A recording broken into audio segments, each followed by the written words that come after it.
Hello बच्चों, क्या हाल है भाई सभी का। आई होप कि सभी ठीक होंगे। और जैसा कि हम देख पा रहे हैं कि अब सभी बच्चों के जो है ऑलमोस्ट स्कूल स्टार्ट हो चुके होंगे और पेपर भी स्टार्ट होने वाले होंगे। पीरियोडिक टेस्ट या यूनिट टेस्ट जिनको बोलते हैं, और उनमें जो है ये चैप्टर जरूर आ रहा होगा। ठीक है, जैसा कि हमारा कंटिन्यू करेंगे आज हम नंबर सिस्टम। ठीक है, हमारा सेकंड चैप्टर भी चल रहा है पॉलिनोम, उसकी वीडियो भी थोड़ी देर में बनाएंगे और उसको अपलोड करेंगे। ठीक है, अभी जो है हमारा थर्ड पार्ट तक जो है अपलोड हो चुका है फर्स्ट चैप्टर का। अब आज फोर्थ पार्ट हम करने जा रहे हैं। ठीक है, लास्ट क्लास में मैंने बोला था कि सभी बच्चे जो है अपने कंपास स्केल वगैरह लेकर आएंगे। ठीक है, और लेकर बैठ जाना बेटा सभी। और उसको धीरे धीरे जैसे जैसे स्टेप बाय स्टेप मैं बोलूंगा तुम्हें भी वैसे बनाना है। ठीक है, आज हमारा टॉपिक जो रहेगा वो होगा इर्रेशनल नंबर को रिप्रेजेंट करना नंबर लाइन पे। ठीक है, representation of irrational number on number line. ठीक है, नंबर लाइन पर इरेशनल नंबर को रिप्रेजेंट करना। अब इरेशनल नंबर क्या होता है, हमने पिछली बार डिस्कस करा था कि भाई इरेशनल नंबर जो है हमारा वो नॉन टर्मिनेटिंग नॉन रिपीटिंग होता है। मतलब कि वो टर्मिनेट नहीं होता, एक तो कभी भी उसका रिमाइंडर जीरो नहीं आता, और उसको सोल्व करने पे वो रिपीट भी नहीं होता, क्योंकि अगर वो रिपीट हो जाता तो वो किस कैटेगरी में आ जाता है, रैशनल नंबर में। ठीक है, अब रूट वाले जो सभी नंबर होते हैं वो होते हैं हमारे इरेशनल नंबर, और उन्हीं रूट वाले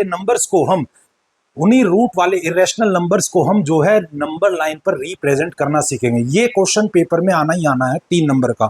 ठीक है, अब वो 3 नंबर के लिए हमें इसका पूरा नॉलेज होना चाहिए। भाई इसको रिप्रेजेंट करने के 2 तरीके हैं। ठीक है, पहला तरीका जो है वो है स्पाइरल मेथड, और आज हम स्पाइरल मेथड ही सीखेंगे। Spiral method. ठीक है भाई, क्वेश्चन क्या आएगा भाई इसमें, जैसे कि मान लो सबसे जो छोटा क्वेश्चन हमारा बनता है वो होता है locate root 2 on number line. Number line पर रूट 2 को रिप्रेजेंट करना है। ठीक है, अब भाई ना ये कभी टर्मिनेट होता और ना ये कभी रिपीट होता, क्योंकि ये रैशनल नंबर नहीं है, ये इर्रेशनल नंबर है। क्या है? Irrational number. और इर्रेशनल नंबर को हमें रिप्रेजेंट करना है किस पर? नंबर लाइन पर। लेकिन उसको रिप्रेजेंट करने से पहले किस कंसेप्ट के थ्रू हम इसको रिप्रेजेंट करेंगे वो समझना जरूरी है, और वो कंसेप्ट है हमारा पाइथागोरस थ्योरम। ठीक है, जैसे कि हम सब जानते हैं पाइथागोरस कैसा दिखता है। ठीक है, इसके सॉल्यूशन का ही वो पार्ट है और वो तुम्हें आना चाहिए। ठीक है, अब देखो पाइथागोरस जी क्या कहते हैं कि अगर आपके पास, देखो यहां पर हमारा कोई भी यूनिट नहीं है, मीटर सेंटीमीटर कुछ नहीं है, तो यहां पर हम कोई यूनिट नहीं, हम उसको सिर्फ यूनिट बोल देंगे। ठीक है, अगर मान लो हमारा बेस जो है वो 1 यूनिट का हो, क्या हो? 1 यूनिट का, और ये हमारा 90 डिग्री है, और परपेंडिकुलर है वो भी 1 यूनिट का हो। ठीक है, और 90 डिग्री के अपोजिट जो साइड होती है राइट एंगल ट्रायंगल में, वो होती है हमारी हाइपोटेन्यूस। क्या होती है? हाइपोटेन्यूस। ठीक है, अब इसका फॉर्मूला हमें अच्छे से पता है बाय पाइथागोरस थ्योरम। हम इस बात को जानते हैं कि हाइपोटेन्यूस का स्क्वायर जो है वो परपेंडिकुलर का स्क्वायर प्लस बेस का स्क्वायर होता है। अब h का स्क्वायर हमें फाइंड आउट करना है, p की वैल्यू क्या है? 1 यूनिट। 1 का स्क्वायर क्योंकि बेस भी हमारा 1 यूनिट है। ठीक है, और 1 का स्क्वायर क्या था? 1, क्योंकि 1 की पावर चाहे पॉजिटिव हो चाहे नेगेटिव कुछ भी हो, 1 की पावर चाहे कुछ भी हो वो हमेशा 1 रहेगा। ठीक है, 1 + 1 क्या होगा? 2। अब ये आया हमारा हाइपोटेन्यूस का स्क्वायर, लेकिन हमें निकालना है सिर्फ hypotenuse. Hypotenuse is equal to √2, क्योंकि जब यहां से स्क्वायर हटकर वहां जाता है तो वो √2 में कन्वर्ट हो जाता है। अब जहां पर तुमने देखा कि भाई ये जो है हमारा, इस डायग्राम को हमें जो है नंबर लाइन पर बनाना सीखना है। ठीक है, इसी मेथड को हम बोलते हैं स्पाइरल मेथड। क्या बोलते हैं हम इसको? हम कौन सा मेथड पढ़ रहे हैं? Spiral method. कौन से मेथड से कर रहे हैं हम इसको भाई? स्पाइरल मेथड से। कौन से मेथड से? स्पाइरल मेथड से। अब ये बहुत इजी है, स्टेप बाय स्टेप सभी को सीखना है। ठीक है, देखो क्या करना है। सबसे पहले सभी को एक नंबर लाइन बना लेनी है। ठीक है, और जहां पर भी आपका मन करे वहां पर जीरो को लगा लेना है। अब जीरो कौन है? यहां पर देखेंगे, हमने ये डायग्राम बनाया तो ये हमारा जीरो बनता है यहां पर। ठीक है, और यहां से यहां तक कितना यूनिट है? 1 यूनिट। कितना यूनिट है? 1 यूनिट। मतलब कि यहां तक जो भी पॉइंट बनेगा वो 1 यूनिट होगा। ठीक है, तो ये जीरो रहा, ये 1 यूनिट, यहां तक 2 यूनिट, यहां तक 3 यूनिट। अब ये नहीं है कि ये 1 2 3 ऐसे ही लिख दोगे, अब 1 यूनिट कितने के बराबर होगा तुम्हारे ऊपर डिपेंड करता है, ठीक है। कोशिश करना कि 1 यूनिट को 2 या 3 सेंटीमीटर के इक्वल लो, ठीक है। 1 unit is equal to 2 centimetre लिया। ऐसा क्यों बोला मैंने कि 1 यूनिट जो 1 सेंटीमीटर के इक्वल क्यों नहीं लिया, क्योंकि जब डायग्राम जो है √2 √3 बनता है तो बहुत छोटा बनता है और वो ना गंदा सा लगता है देखने। तो टीचर के लिए भी सहूलियत हो जाती है चेक करना और अच्छा देखने में भी अच्छा लगता है डायग्राम, ठीक है। तो इसीलिए जो है उसको 2 यूनिट लेकर चलना। अब यहां से यहां तक कितना गैप होगा, मतलब 1 यूनिट किसके बराबर है, 2 सेंटीमीटर। किसके बराबर भी, 2 सेंट। तो इसका मतलब यहां से यहां 2 सेंटीमीटर रहा होगा। काट दे फोन, काट दे। ठीक है भाई, तो हमारा अब जो है थोड़ा कॉल आ गया था तो उसको हमने काट देंगे, ठीक है। तो यहाँ पर अगर हम देखें तो ये डायग्राम जो है, ये वाला जो स्ट्रक्चर है ये हमें यहाँ पर ड्रॉ करना है, ठीक है। तो इसको हम ड्रॉ करेंगे, ठीक। तो यहाँ पर हमारी एच की वैल्यू आ गई थी 2√2 यूनिट, ठीक है। √2 यूनिट आ गया था। अब यहां पर हमें देखना है, देखो यहां पर 1 यूनिट पे क्या एंगल बना हुआ है, क्या एंगल बना हुआ है, 90 डिग्री। बैठ जा नहीं तो चला जा। अब यहां पर हमें 90 डिग्री बनाना है। कुछ स्कूलों में जो है वो डायरेक्ट टीचर जो है वो डी के थ्रू जो है बनवा देते हैं, लेकिन कुछ स्कूल्स में जो है क्योंकि कंस्ट्रक्शन के माध्यम से हम 90 डिग्री बनाते हैं, ठीक है। अब हमें 90 डिग्री बनाना आना चाहिए। कंपास को हम क्या करेंगे, कंपास को खोलेंगे और यहाँ पर उसकी पिन रखेंगे और पेंसिल से एक सेमी सर्कल ड्रॉ कर देंगे, ठीक है, ठीक है ना। अब पिन यहां पर रख के एक सेमी सर्कल ड्रॉ कर दिया हमने 1 पे, ठीक है। अब हम कंपास को जितना मन करेगा उतना खोलना और यहां पर एक बार पिन को रखना है और एक आर्क यहां डालनी है, यहां पर फिर रखना और फिर एक आर्क ऐसे डालनी है, ठीक है। और इस लाइन को ज्वाइन कर देंगे हम। जैसे इस लाइन को ज्वाइन करोगे तो ये तुम्हारे पास 90 डिग्री एंगल आ गया है, ठीक है। अब यहां पर 1 यूनिट था तो ये 1 यूनिट था। अब ये भी परपेंडिकुलर भी 1 यूनिट होना चाहिए। अब परपेंडिकुलर 1 यूनिट मतलब 2 सेंटीमीटर। तो स्केल को उठाओगे और यहां पर स्केल का 0 रखोगे और मेजर करोगे, मान लो यहां पर 2 सेंटीमीटर मिल गया तो यहां पर मार्क कर दोगे, ठीक है। अब तुम क्या करोगे कि भाई इस लाइन को ज्वाइन कर दोगे, क्योंकि जैसे कि हम जानते हैं ये देखो यहां से यहां ज्वाइन है तो इसको भी ज्वाइन कर देंगे हम यहां पर ऐसे। और ये हमारा बाय पाइथागोरस थ्योरम, ये भी 1 यूनिट है, ये भी 1 यूनिट है, तो ये हमारा क्या बन गया, √2 यूनिट। कितना बना, √2 यूनिट। लेकिन ये अभी भी नंबर लाइन पर नहीं बनाया गया है, ये किस पर बनाया गया है, ये नंबर लाइन से ऊपर बना हुआ है, तो इसे नंबर लाइन पर लाना है। इसके लिए हमें सर्कल का कंसेप्ट समझ आना चाहिए, ठीक है। सर्कल जब हम बनाते हैं, मान लो यहां पर हमने सर्कल का सेंटर बनाया, कंपास को रखा और यहां पर एक ऐसे हमने सर्कल ड्रॉ कर दिया, तो बताओ मुझे ये यहां पर रेडियस 5 सेंटीमीटर है, तो ये भी कितना होगा, कितना होगा, 5 सेंटीमीटर। ये भी कितना होगा, 5 सेंटीमीटर। ये भी कितना होगा, ये भी कितना होगा, मतलब कि रेडियस सेम रहेगा, ठीक है। इसी कंसेप्ट का हमें इस्तेमाल करना है, ठीक है। हम क्या करेंगे कि हम कंपास को उठाएंगे और पिन को यहां पर रखेंगे और पेंसिल को यहां तक मेजर करेंगे, ठीक है। कंपास को इतना खोलेंगे और यहां से एक आर्क ड्रॉ कर देंगे ऐसे, ठीक है। क्योंकि ये देखो जब हमने रेडियस बनाया यहां से यहां बनाया तो कंपास पर हमने √2 को मेजर कर लिया। अब उससे हमने एक आर्क बनाई तो ये रेडियस √2 था, तो ये भी कितना होगा, √2 ही होगा, √2 ही होगा। ये O हो गया और ये तुम्हारा A हो गया, ये तुम्हारा A पॉइंट हो गया। तो ये O से लेके A तक ये तुम्हारा √2 यूनिट बनेगा।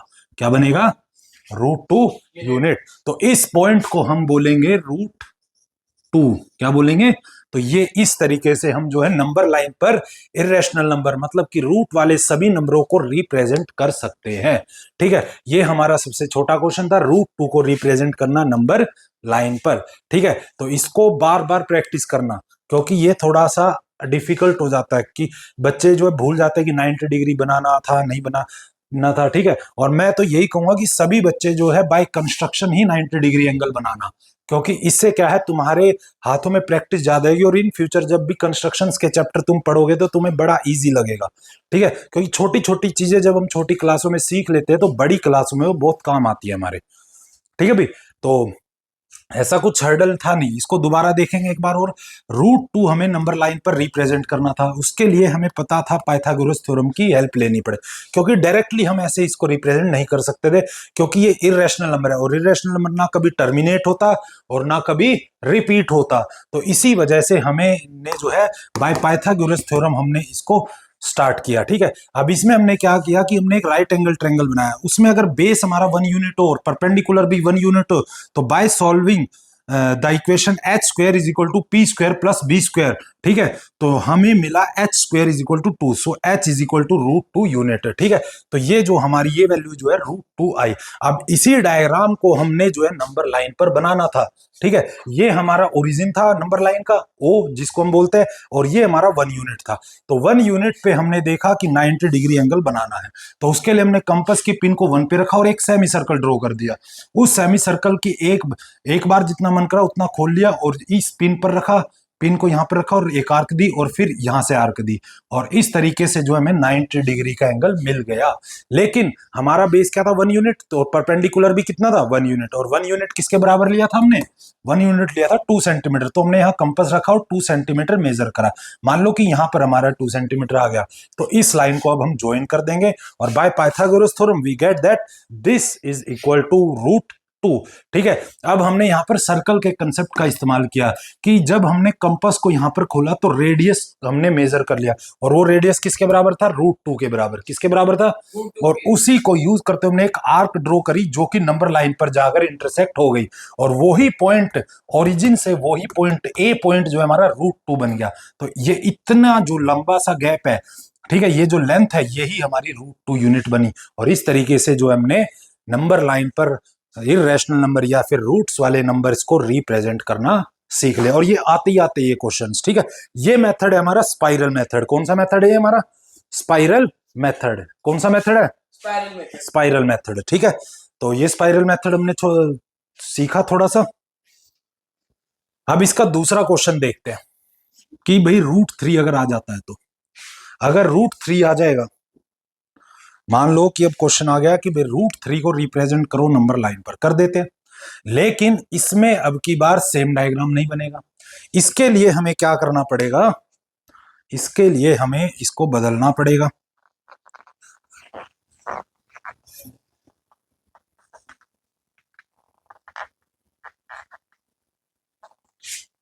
इसके लिए हमें बदलना पड़ेगा, इसको कैसे बदलना पड़ेगा, यहां पर अब की बार बेस को जो है √2 यूनिट लेना होगा और परपेंडिकुलर को 1 यूनिट लेना होगा। ऐसा क्यों, क्योंकि जब हम इसको सॉल्व करेंगे H square is equal to P की वैल्यू 1 का स्क्वायर, बी की वैल्यू √2 का स्क्वायर, तो यह आ जाएगा 1 और ये आ जाएगा 2, क्योंकि रूट से स्क्वायर जो है कैंसिल आउट हो जाता है। तो एच स्क्वायर की वैल्यू आ गई 3, तो एच की वैल्यू क्या आएगी √3। तो ये हमें वहां पर रिप्रेजेंट करना है। अब यहां पर बेस क्या है, बेस क्या भाई, √2 क्या है, √2, और जैसे हमने इस मेथड से सोल्व करा तो यहां पर हमारा आंसर आ गया √3। क्या आ गया, अब √3 आ जाएगा। ठीक है, अब इसको हम सोल्व करेंगे यहां पर। अब ये डायग्राम था। अब इस डायग्राम अगर हमें स्पाइरल मेथड के थ्रू, क्योंकि क्वेश्चंस में बोला जा सकता, तुमसे डिमांड करी जा सकती है कि √3 भी जो है वो तुम्हें स्पाइरल मेथड से ही बनाना है, तो तुम्हें उसके लिए कंपलसरी है कि √2 भी बनाना पड़ेगा, क्योंकि √2 हमारा क्या बेस है, तो इसका मतलब हमें पहले √2 बनाना पड़ेगा और उसके बाद √3 बनेगा। ठीक है, अब √3 बनाने के लिए हमें क्या करना है, इतना तो सभी को पता लग गया कि भाई √2 कैसे बनेगा। अब इसी को हम आगे कंटिन्यू करते हैं।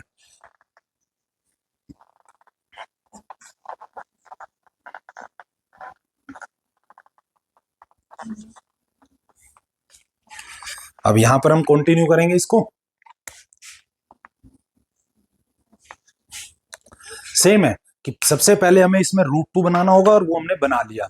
अब √2 बनाने के बाद हमें क्या करना है, अब हमें एक नया डायग्राम, इस डायग्राम को हमें रिप्रेजेंट करना है, लेकिन यहां पर बेस जो है √2 है, तो मतलब कि बेस ये बनेगा हमारा, क्या बनेगा, बेस ये बनेगा। तो हमें यहां से समझ जाना है कि हमें क्या करना है, हमें इस लाइन को रब कर देना है, फिर क्योंकि बना लिया हमारा इसका कोई, इस लाइन को हमें एक्सटेंड कर देना है ऐसे आगे, इस लाइन को हमें आगे एक्सटेंड कर देना है। और अब हमें ये कह रहा है कि भाई ये 0 है, ये 0 रहा और ये यहां तक √2 बनेगा, तो यहां तक √2 हमारा बनना चाहिए, तो √2 यहां तक है, तो इस पर हमें 90 डिग्री को रिप्रेजेंट करना है। सेम मेथड, 90 डिग्री बनाने के लिए सेम मेथड है।